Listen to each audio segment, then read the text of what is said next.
sabes, nada, veño aquí polo barrio, como tantas veces veño, bueno, pues como eurodiputada tamén, para preocuparme pola situación do que tedes agora polo Calvario, porque, bueno, xa me dixeron que está a situación moi mal, que hai moitos alugueiros baleiros.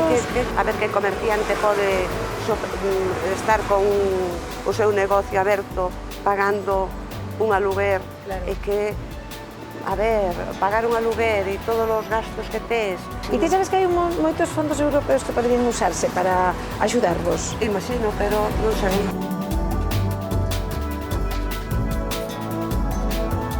Crees que a música, a arte, pero tamén o feito de que haxa voces así ceibes, sexa tamén un combate contra iso? A narrativa que se quere dar despois a oficialista tamén aproveita para utilizar isto para facer censura. Entón, os nosos músicos, os periodistas tamén, como a miña nai, pois son xente tamén que están tamén sufrindo iso, porque tamén algúns políticos, porque a nos claro, censura aí onde quería chegar ti. A TVG xa ves como nos censura día a día, non?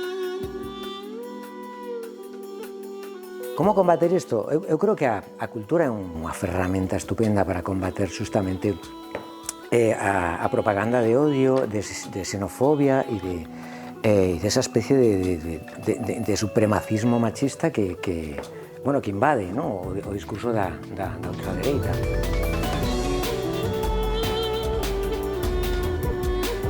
E tú pensas que no caso das mulleres continúa moito a precariedade, non? Obviamente, as mulleres temos doble presencia, é dicir, estamos no traballo, pero logo tamén estamos na casa.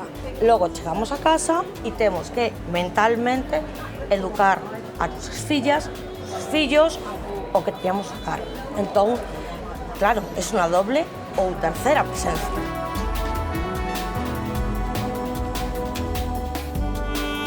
E dache medo todo o que está pasando a nivel europeo, ese avance da extrema dereita, da xenofobia, do racismo, da homofobia, deses movimentos de extrema dereita que parece que se instalan, e que non lle gusta a xente diferente ou os povos diferentes. Claro, que está pasando. Sí, por suposto que é un tema que dá moito medo, porque, bueno, velo desde fora un pouco, a mí aínda non tive ningún problema persoal, pero sí que o ves.